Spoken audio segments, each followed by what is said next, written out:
그 정부의 지진 대처에 대해서는 이 자유한국당 정우택 원내대표도 잘하고 있다고 칭찬을 하더라고요.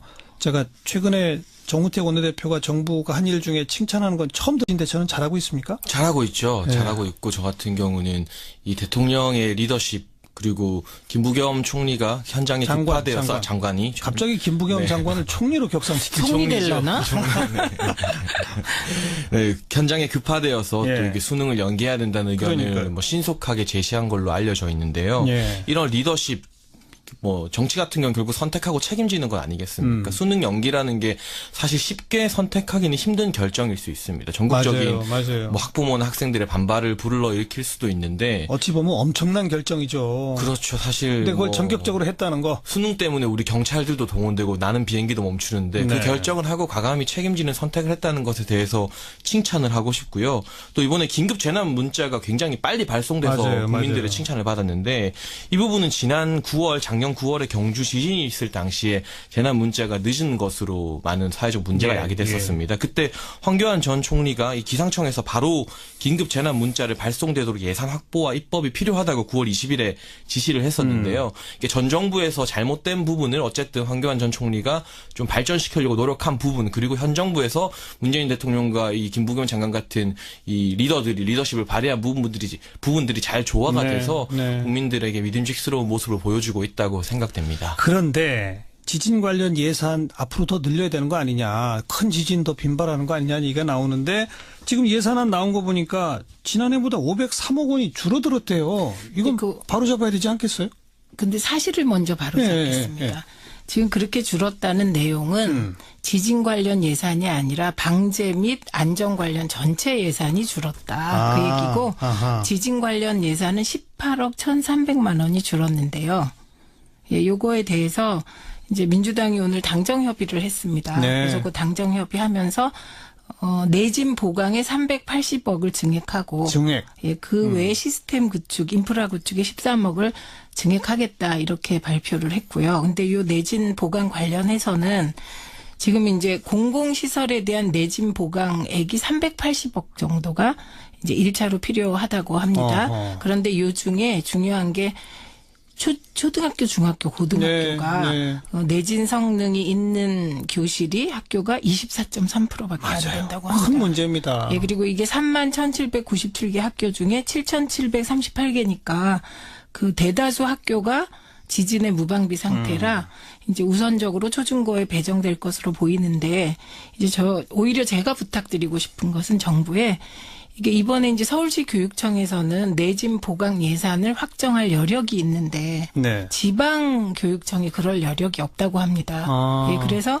이 내진 보강 안전과 관련하여서도 서울의 학생들과 지방의 학생들이 그렇게 차별을 받는 건 예. 진짜 아닌 것 같아요. 맞아요, 그래서 좀 맞아요. 신경을 써주시기를 기대합니다. 각 지역 단위, 시골 단위로 네. 지방으로 내려갈수록 네, 네. 더 취약할 수 있으니까. 네. 네. 안 하니까 이렇게 내진 설계에서 학교가 가장 취약한 것으로 드러나는 이건 정말 다 우리 어른들이 부끄러워해야 되는 거 아닙니까? 요즘 최민희 의원님 참 좋은 말씀해 주셨다고 네. 생각되는데 특히 수도권과 지방의 격차가 이 내진 설계와 이런 예산에 있어서도 심각하지 않겠습니까? 그래서 이 지방과 수도권의 격차를 줄이는 예산이 저 같은 경우에 사회 간접자본 예산, SOC 예산이라고 보고 있습니다. 아하. 뭐 이 국가에서 예산을 투입해서 이 좀 지역에 떨어진 편의 시설을 보강하고 뿐만 아니라 이게 지방 재정을 부응하는 효과도 있는데요. 예. 이 내년도 예산을 보면은 전년 대비 SOC 예산이 20%가량 삭감되어 있습니다. 그리고 말씀하신 지진 예산 줄어든 것 보면 지진 방제 예산은 전체로 봤을 때 전년 대비 이제 13%가 줄어들었는데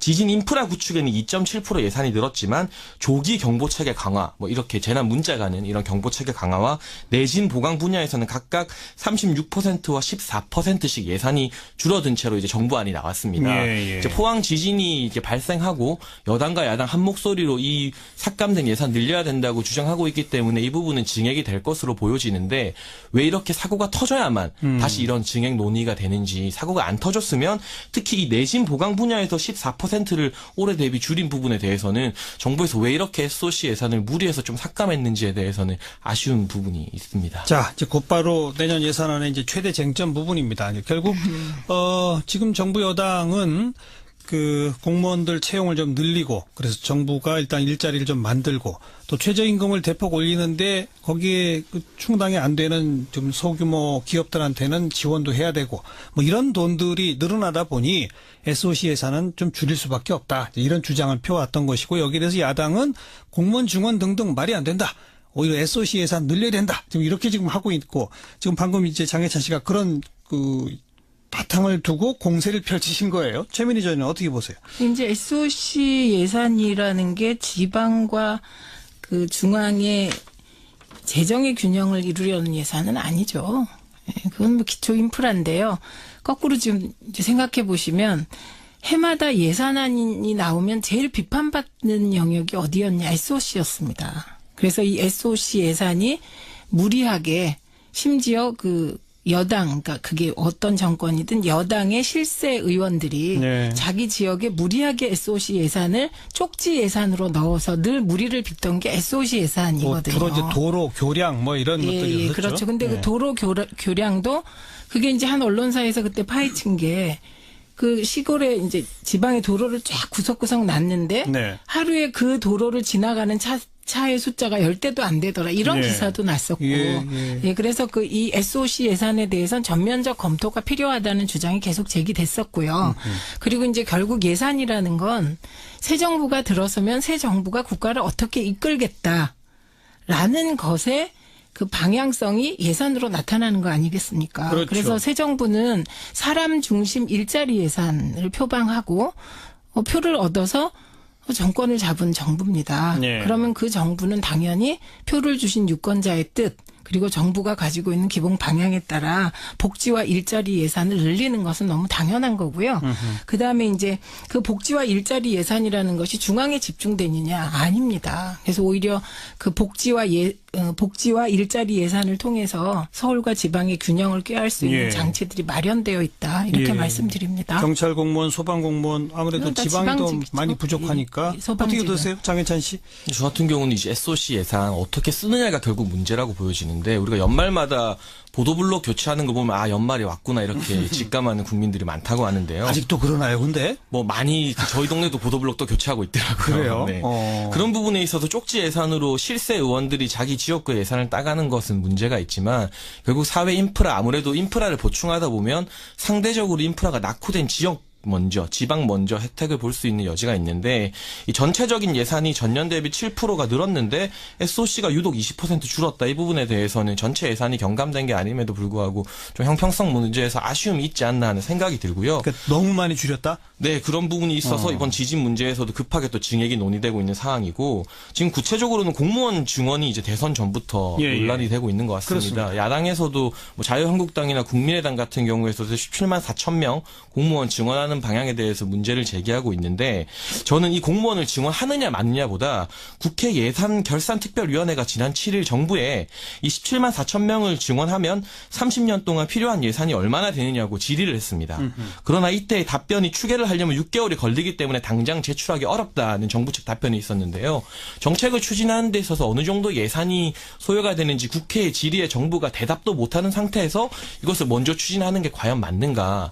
먼저 이 명확한 대답, 이 계산을 정부에서 먼저 가지고 국회를 설득해야 되는 게 올바른 순서가 아닌가. 이 부분에 대해서 조금 아쉬운 생각이 듭니다. 그 17만 4천 명은 그 문재인 정부 집권 5년간 총 늘어나는 공무원 수이죠. 당장 내년이 아닌 거죠. 예, 내년이 아니죠. 예. 내년에는 지금 이제 이게 국회 논의에 따라 달라지겠습니다만 그 중앙직 15,000명, 지방직 15,000명 이렇게 늘어나는 거 아닙니까? 근데 그 구체적인 거를 들여다 보니까 중앙직이 조금 많고 지방직 숫자가 조금 조정이 되는 것 같더라고요. 네. 그래서 이거 구체적으로 보시면 이제 중앙직 같은 경우 이제 늘어나는 게 경찰관입니다. 경찰관이 있고 그다음에 교사 있고요. 예, 등등 해서 그다음에 부사관 있습니다. 경찰이 3,500명, 부사관 4,000명, 생활안전 그 밀접 분야가 6,800명. 예. 그리고 국민들께서 걱정하시는 행정직 300명밖에 안 됩니다. 요게 이제 중앙직이 이렇게 느는 거고요. 그다음에 지방직의 경우는 사회복지가 올해 1,500명 늘고요. 그다음에 소방직이 4,000명 늡니다. 근데 이 소방직의 경우는 이게 이제 소방직 공무원들이 뭐 자살률도 높고 이래서 계속 문제가 되고 있는데 예. 현재 이게 정원이 마련된 정원을 충당하려면 19,000명이 즉시 충원되어야 한다고 합니다. 근데 19,000명을 충원할 수가 없잖아요. 그래서 올해 4,000명 충원하는 거고 국가직을 포함한 교사가 이게 지방직 국가직 나누어져 있어서요. 그게 총 3,000명이거든요. 그러니까 지금 야당에서 저는 걱정을 하셔야 된다고 보고 예산만은 꼼꼼하게 들여다봐야 한다고 생각을 합니다. 근데 이 공무원이 증원되는 부분에 대해서는 조금 좀 더 들여다봐 주셔야 되고 저는 이제 청취자들께도 이 말씀을 꼭 드리고 싶은데 제가 지역을 돌다 보면 예를 들면 소방소를 찾아가면 소방소에서 이제 일하시는 분들이 지금 너무 힘들다 내가 그래서 이제 좀 우리 증원해달라 최소한 인원 그 정원만큼은 해달라고 얘기를 하면서 그분들도 전체 공무원 증원은 반대하는 거예요. 그리고 또 이제 장애인 시설을 운영하는 분들 가보면 장애인 시설이 더 필요하다.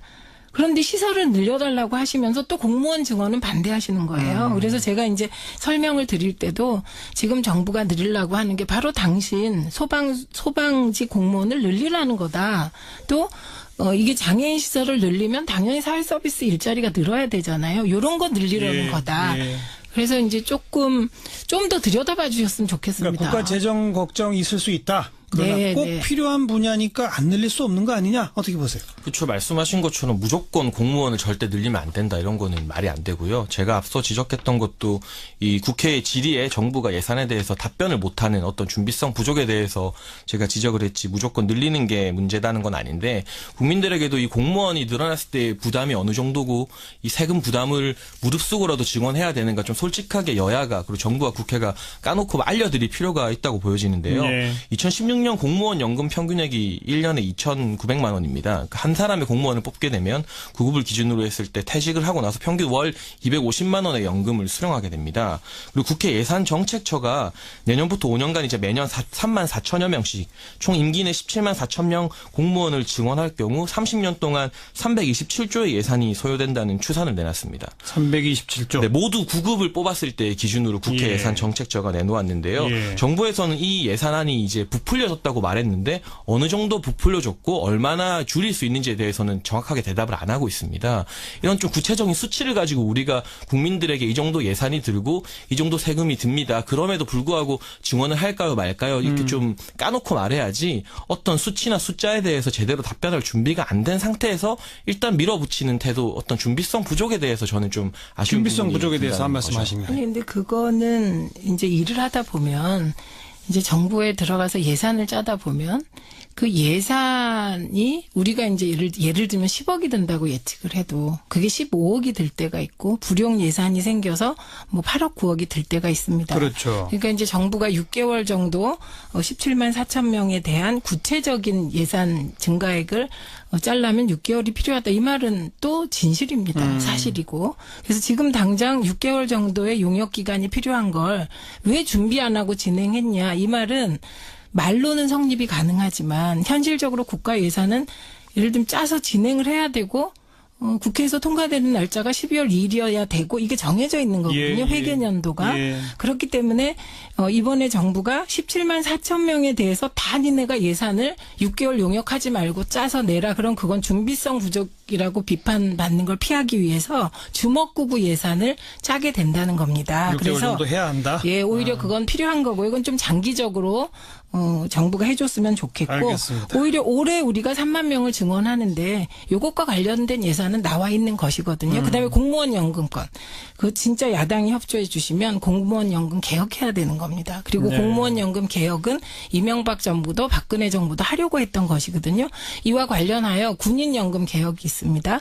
이 부분도 이제 저는 야당이 협조하셔서 대승적인 차원에서 논의에 들어갔으면 좋겠다 이 말씀드립니다. 연금 개혁은 또 뭐 별도의 논점이니까 그쵸. 그 정도 말씀 듣고 뭐 대략 우려하시고 또 동의하시는 부분들이 많이 있는데 과연 선택의 문제입니다. 국가 재정이라는 게 딱 제한돼 있기 때문에 꼭 필요한 공무원들 늘릴 수밖에 없는 거 아니냐. 제한돼 있는 돈에서 그쪽 늘리다 보면 결국 다른 돈 못 쓰는 거 아니냐. 그리고 재정 부담은 계속 장기적으로 커지는 거 아니냐. 여기서 이제 선택의 문제가 되겠고요. 또 하나 중요한 논점이 최저임금을 올려서 민간 기업에게 재정으로 지원을 해준다. 자, 여기에 대해서도 어찌 보자면 철학적인 바탕에서부터 논란이 있는데요. 장혜찬 씨는 어떻게 보세요? 저를 비롯해서 많은 언론사에서 이런 비슷한 정책 유래가 있는지 많이 찾아봤습니다. 그러나 세계적으로 이 정책이 옳고 그르고를 떠나서 유래가 없는 거의 최초로 시도되는 실험적인 정책인 분명한 것 같고요. 그래요? 네, 그 세금으로 민간의 최저임금 인상분을 보전해준다는 정책은 찾아보기 힘들고 이 2018년 최저임금 인상률이 16.4%인데 과거 5년 동안의 평균 인상률 7.4%를 이제 2배 가까이 초과하다 보니까 이런 식으로 정부에서 1년 동안만 단기적으로 지원을 한다고 해놓았는데요. 예. 그러나 2019년, 2020년에도 계속해서 최저임금은 어쨌든 인상이 되지 않겠습니까? 그렇죠. 정부의 목표가 2020년 최저임금 10,000원이기 때문에 예. 2018년에 지원을 하다가 2019년에 지원을 갑자기 안 하게 되면 정부 말대로 그렇게 되면 2019년에는 또 민간 시장이 그만큼 또 2배의 타격을 받게 되는 것이잖아요. 계속 지원이 필요하겠죠. 그래서 시장이 감당할 수 있는 범위 안에서 최저임금을 인상해서 이 어떤 뭐 사업자, 자영업자들이나 고용자들 그리고 일하는 사람들이 같이 고통을 분담하는 어떤 정책을 도출해냈어야 하는데 네. 이 세금으로 지원을 하게 만들었다는 것 자체가 3조 원의 예산 문제가 아니라 이 최저임금 설정에 대해서 우리가 다시 한번 생각해볼 여지는 없는지 좀 최민희 고민되는 저희는 부분 어떻게 같아요. 그러니까 일단 이제 일자리와 임금과 관련한 지원 사례가 세계적으로 없다. 이것은 조금 더 자료를 봐주시기 바랍니다. 있습니까? 왜냐하면 사례가? 이게 유럽에 없을 수가 없죠. 예, 그래서 예. 프랑스나 영국에서 이미 기업 인건비 부담과 관련하여 직접적인 세금 지원도 있었고 간접적으로 세액을 공제해주는 지원이 있었습니다. 그래서 이게 문재인 정부가 하늘 아래 처음 생긴 정부가 아니기 알겠습니다. 때문에 알겠습니다. 그런 거 다 그 전례가 있는지 없는지는 여기서 더 논의하지 네, 마세요. 네, 확인할 수가 논의할 없어요. 필요가 없고요. 그리고요. 그다음에 일자리나 뭐 이런 것과 관련하여 이제 기업을 지원하는 거 있잖아요. 직접적으로 정부가. 그건 이제 중소기업 관련하여 이미 이명박 정부와 박근혜 정부에서 월 20만 원에서 60만 원씩 지원한 예가 있습니다. 그러니까 기업 지원 예가 있다. 예. 이제 이 말씀 드리고요. 그다음에 이제 오히려 제가 여기서 같이 논의하고 싶은 건 어떤 부분이냐면 왜 1년만 지원하려고 하냐 니네. 이제 이런 말씀이잖아요. 근데 그렇다면 그럼 1년 동안 지금 이제 정부가 바뀌었어요. 그리고 최저임금이 7,530원으로 좀 대폭 인상이 됐단 말입니다. 7.4% 정도 인상이 됐는데 그러면 이 인상분에 대해서 지금 현재 자영업자가 어려우니까 예. 그 30명 미만의 그 사업주에 대해서 지원하는 것 자체는 일단 긍정적으로 보시는 거죠. 예, 일단 1년 지원하는 건 할 수 있겠다 이렇게 생각하신다면 저희의 답변은 이겁니다.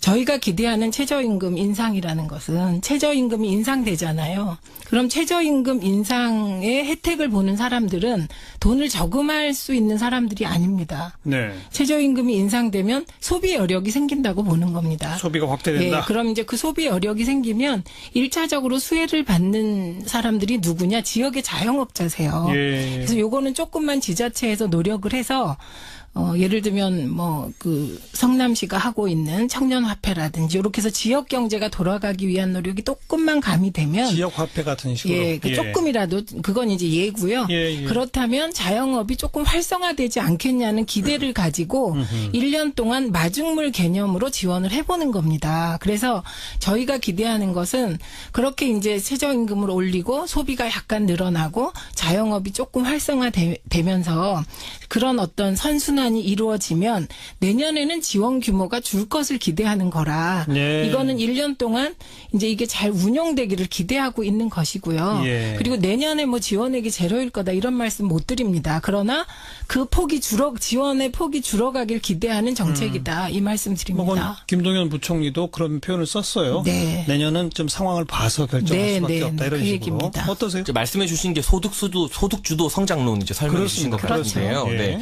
뭐 그렇게 되면은 너무나 더할 나위 없이 긍정적이겠지만 최저임금 인상으로 지금 각 아파트마다 경비원들을 해고하고 뭐 CCTV로 대체하려고 하거나 편의점이나 일반 식당에서 이제 더 이상 점원이 주문을 받는 게 아니라 자동화 주문으로 대체되는 현상들이 가속화되고 있잖아요. 그 현상이 단순히 최저임금 때문이라고만은 볼 수 없지만 영세한 자영업자들에게 어떻게 보면 더 큰 고통을 줄 수도 있기 때문에 만약에 이 최저임금을 2020년 10,000원이 아니라 1년만 늦춰서 2021년 10,000원으로만 해도 이 정부의 정부에서 소요되는 예산을 3조 원 넘게 줄일 수 있다는 결과도 있었거든요. 조금만 더 천천히. 그래서 이 공약을 반드시 지키려고 이 공약 자체 공약을 위한 공약으로 가는 게 아니라 말씀하신 것처럼 뭐 김동연 부총리도 말했지만 여러 가지 상황을 고려해서 점진적으로 좀 현실적으로 타협하면서 나갔으면 하는 바람이 그건 한 너무, 말씀만. 너무 예. 당연한 거고요. 예. 그다음에 영세 자영업자들이 어렵기 때문에 최저임금을 올렸을 경우 직접적 타격을 받을 우려가 있기 때문에 1년 동안 그 지원을 하게 되는 거다. 그리고 그 이후에는 말씀하신 대로 이 지원 효과가 있는 건지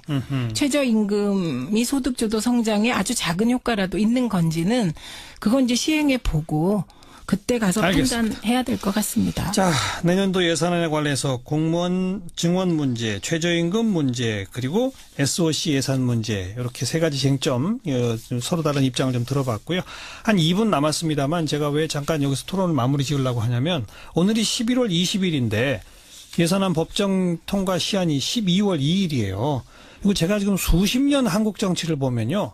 지금 한 열흘 앞두고 예산안 얘기가 조금씩 나오지 한 달, 두 달 전에 예산 심사하느라고 제일 중요한 정책 쟁점이 정기국회에서 뭐가 불거졌습니다.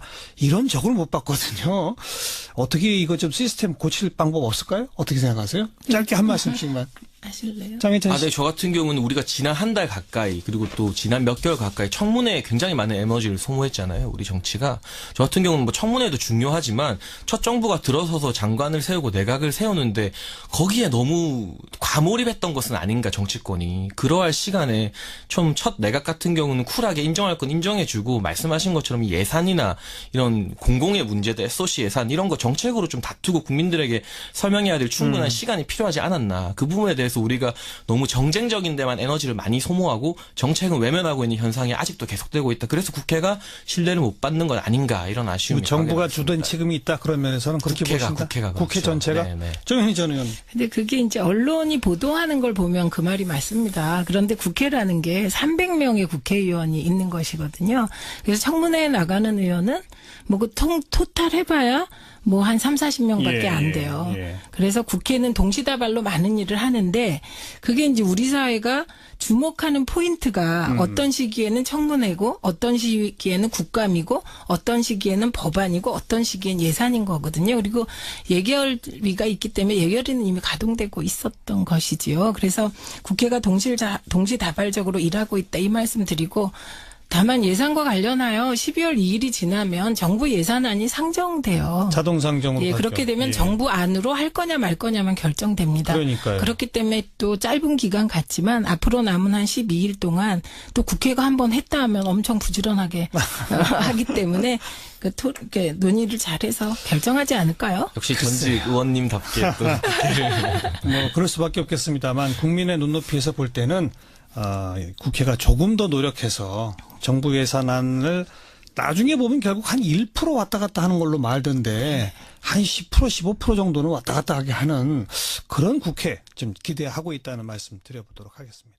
우리 동네도 보도블록도 교체하고 있더라고요. 그래요? 네. 어. 그런 부분에 있어서 쪽지 예산으로 실세 의원들이 자기 지역구 예산을 따가는 것은 문제가 있지만 결국 사회 인프라 아무래도 인프라를 보충하다 보면 상대적으로 인프라가 낙후된 지역 먼저 지방 먼저 혜택을 볼 수 있는 여지가 있는데 이 전체적인 예산이 전년 대비 7%가 늘었는데 SOC가 유독 20% 줄었다. 이 부분에 대해서는 전체 예산이 경감된 게 아님에도 불구하고 좀 형평성 문제에서 아쉬움이 있지 않나 하는 생각이 들고요. 그러니까 너무 많이 줄였다? 네, 그런 부분이 있어서 이번 지진 문제에서도 급하게 또 증액이 논의되고 있는 상황이고 지금 구체적으로는 공무원 증원이 이제 대선 전부터 예, 예. 논란이 되고 있는 것 같습니다. 그렇습니다. 야당에서도 뭐 자유한국당이나 국민의당 같은 경우에서도 17만 4천 명 공무원 증원하는 방향에 대해서 문제를 제기하고 있는데 저는 이 공무원을 증원하느냐 마느냐보다 국회 예산결산특별위원회가 지난 7일 정부에 이 17만 4천 명을 증원하면 30년 동안 필요한 예산이 얼마나 되느냐고 질의를 했습니다. 그러나 이때 답변이 추계를 하려면 6개월이 걸리기 때문에 당장 제출하기 어렵다는 정부 측 답변이 있었는데요. 정책을 추진하는 데 있어서 어느 정도 예산이 소요가 되는지 국회의 질의에 정부가 대답도 못하는 상태에서 이것을 먼저 추진하는 게 과연 맞는가. 먼저 이 명확한 대답, 이 계산을 정부에서 먼저 가지고 국회를 설득해야 되는 게 올바른 순서가 아닌가. 이 부분에 대해서 조금 아쉬운 생각이 듭니다.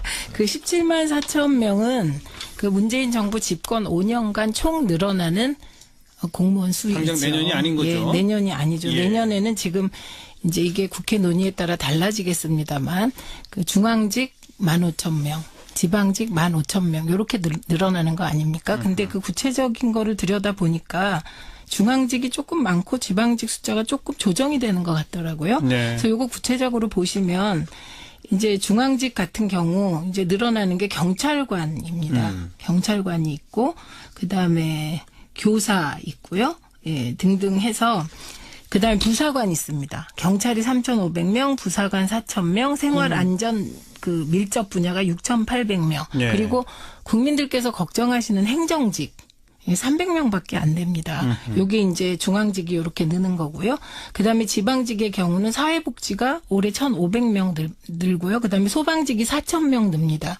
근데 이 소방직의 경우는 이게 이제 소방직 공무원들이 뭐 자살률도 높고 이래서 계속 문제가 되고 있는데 예. 현재 이게 정원이 마련된 정원을 충당하려면 19,000명이 즉시 충원되어야 한다고 합니다. 근데 19,000명을 충원할 수가 없잖아요. 그래서 올해 4,000명 충원하는 거고 국가직을 포함한 교사가 이게 지방직 국가직 나누어져 있어서요. 그게 총 3,000명이거든요.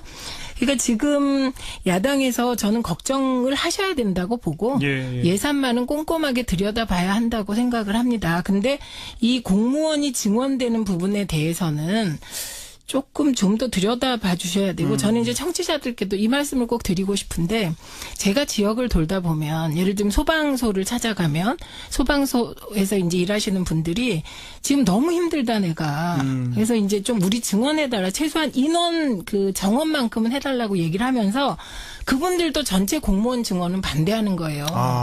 그리고 또 이제 장애인 시설을 운영하는 분들 가보면 장애인 시설이 더 필요하다. 그런데 시설을 늘려달라고 하시면서 또 공무원 증원은 반대하시는 거예요. 그래서 제가 이제 설명을 드릴 때도 지금 정부가 늘리려고 하는 게 바로 당신 소방직 공무원을 늘리라는 거다. 또 이게 장애인 시설 장혜찬 씨는 어떻게 보세요?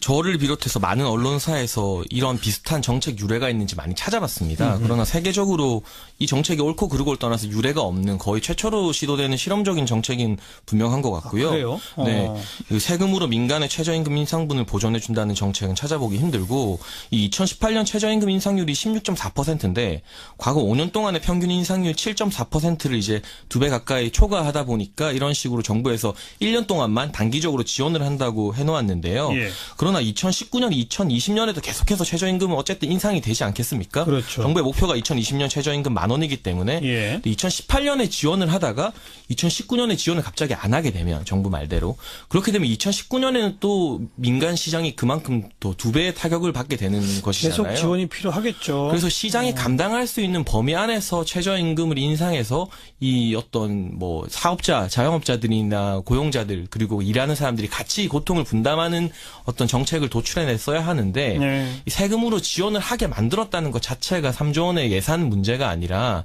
이 최저임금 설정에 대해서 우리가 다시 한번 생각해볼 여지는 없는지 좀 고민되는 부분 같아요. 그러니까 일단 이제 일자리와 임금과 관련한 지원 사례가 세계적으로 없다. 이것은 조금 더 자료를 봐주시기 바랍니다. 왜냐하면 사례가? 이게 유럽에 없을 수가 없죠. 예, 그래서 예. 프랑스나 영국에서 이미 기업 인건비 부담과 관련하여 직접적인 세금 지원도 있었고 간접적으로 세액을 공제해주는 지원이 있었습니다. 그래서 이것은 이게 문재인 정부가 하늘 아래 처음 생긴 정부가 아니기 알겠습니다. 때문에 알겠습니다. 그런 거 다 전례가 있는지 없는지는 여기서 더 논의하지 마세요. 확인할 수 논의할 없어요. 필요가 예, 없고요. 예. 그리고요. 그다음에 일자리나 뭐 이런 것과 관련하여 이제 기업을 지원하는 거 있잖아요. 직접적으로 정부가. 그건 이제 중소기업 관련하여 이미 이명박 정부와 박근혜 정부에서 월 20만 원에서 60만 원씩 지원한 예가 있습니다. 그러니까 기업 지원 예가 있다. 예. 이제 이 말씀 드리고요. 그다음에 이제 오히려 제가 여기서 같이 논의하고 싶은 건 어떤 부분이냐면 왜 1년만 지원하려고 하냐 니네. 이제 이런 말씀이잖아요.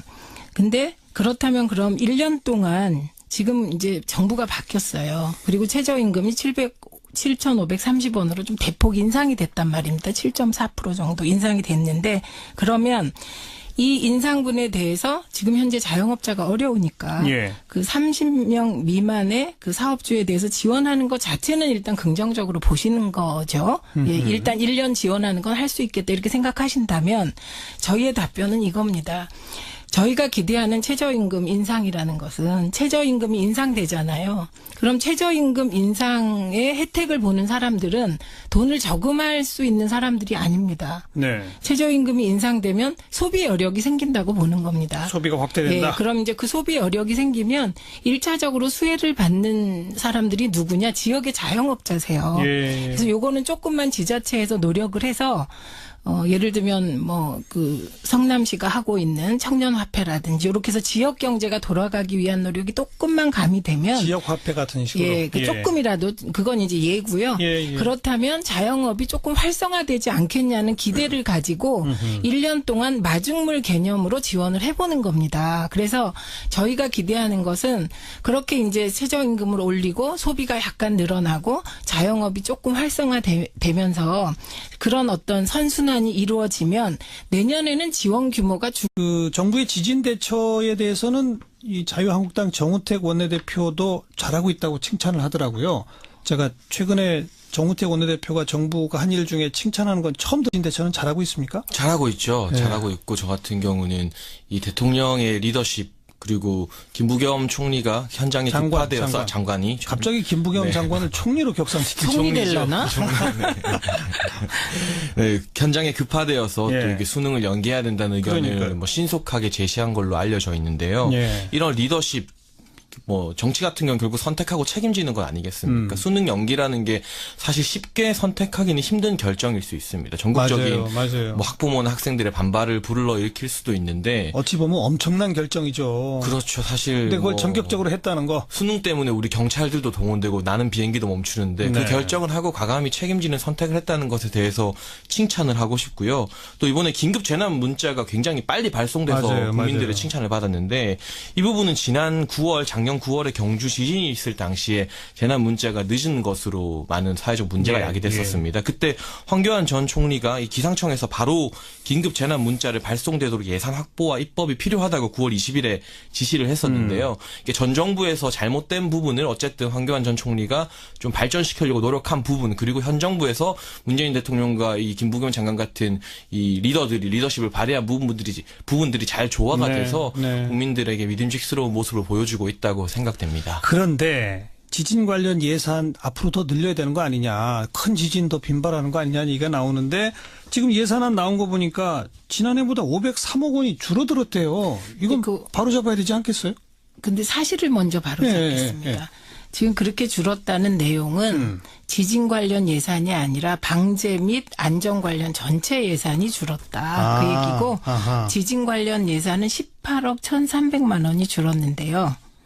예, 요거에 대해서 이제 민주당이 오늘 당정 협의를 했습니다. 네. 그래서 그 당정 협의하면서 내진 보강에 380억을 증액하고 증액. 예, 그 외에 시스템 구축, 인프라 구축에 13억을 증액하겠다 이렇게 발표를 했고요. 근데 요 내진 보강 관련해서는 지금 이제 공공시설에 대한 내진 보강액이 380억 정도가 이제 1차로 필요하다고 합니다. 어허. 그런데 요 중에 중요한 게 초등학교, 중학교, 고등학교가 네. 내진 성능이 있는 교실이 학교가 24.3%밖에 안 된다고 합니다. 큰 문제입니다. 예, 그리고 이게 31,797개 학교 중에 7,738개니까 그 대다수 학교가 지진의 무방비 상태라 이제 우선적으로 초중고에 배정될 것으로 보이는데 이제 오히려 제가 부탁드리고 싶은 것은 정부에 이게 이번에 이제 서울시 교육청에서는 내진 보강 예산을 확정할 여력이 있는데 네. 지방 교육청이 그럴 여력이 없다고 합니다.